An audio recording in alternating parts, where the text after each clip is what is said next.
everybody, it's Fanboy Friday. It's November 20th, and I am very, very glad it is Friday. This week has been insane. Now this weekend, my friends, as probably many people's friends have done already, are celebrating the fact that the new Star Wars movie is coming out this year. And they celebrate, as many people have done already, by watching the original 3 over again. Now personally, I really don't need to watch the second trilogy, but I know many people have watched all 6. Now supposedly, my friend has found a way to get a Blu-ray version of the original 3 in the original versions, without George Lucas's updates, which were terrible. So I'm looking forward to checking those out, and I'm just looking forward to hanging out with this group of people who I haven't actually seen in a while. That's what happens when you have 2 kids. You kinda don't get out much, which is fine. They pay you back in spades, but it's always nice to touch base. So today, while I was at work, Michelle was able to take Logan and Liam, and they met up with other family members, and they went out to the Santa Barbara Zoo. Now, it's the second time that Logan's been there, but the first time Liam's been there. But of course, he slept through most of it. But this time, they fed the giraffe, which a clip of that will be at the end of this weekend's Motley Stew show. They saw an elephant poop, and they were just this close to a penguin, which Logan was not actually that impressed by. He was more impressed with the big rocks that were behind the penguin. And if I would do it in the Logan voice, it'd be big rocks. But it seems like they had a great time, and I wish I could have been there, but you know, day job. Speaking of the day job, I got to work early for a conference call today, and I was so kind of in a rush and just making sure that I had my stuff ready that I forgot to take my lunch out of my work bag and put it in the freezer, and then I realized it by lunchtime, so it had been out of the freezer for 6 to 7 hours, and I had to throw it away.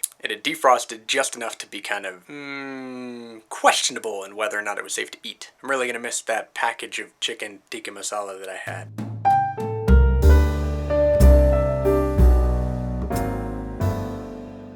If anything brings me back to happiness, it is this week's Fanboy Friday is this game series called The Room, and not to be confused with the movie The Room, which you can be a fanboy as well, but for totally different reasons. Because it's great to be fans of that version of The Room because it's terrible, but this game is amazing. It is one of the best puzzle games, if not the best games I've ever played on the iPad. And it's available for iOS and Android in terms of the series, but this new chapter, The Room 3, is available now on iOS, but not available for Android yet, but it will be. Now, I lived in this game for days and weeks until I beat it with admittedly a little bit of help on one insanely tricky part. But what I love about these games is the craftsmanship that is actually built into this game, the artistry, the gameplay. It's so good and it's so well thought out, and it's actually equaled by the craft of storytelling. I'm just as interested in the story as much as I am in the gameplay itself. And when you get those two things together, oh, it's such an amazing experience, and it kind of feels like you've read an amazing book by the time you beat the game. And the tone of this game is awesome. It's exactly the kind of world that I like to live in. It's like a supernatural, steampunky Sherlock Holmes world, and I just eat that stuff up. In the US, the $4.99 that this app costs is worth it many times over. And if you don't see videos from me on this channel for the next 4 weeks, you know why. And if that does happen, please send me a sandwich and some Dr. Pepper. And if you come over, I apologize profusely now for the smell, because I probably won't have showered for a while. So that's my Fanboy Friday video for this week. I hope you guys have an amazing Friday leading into an amazing weekend. I'll see you on Sunday for the Motley Stew show, and as always,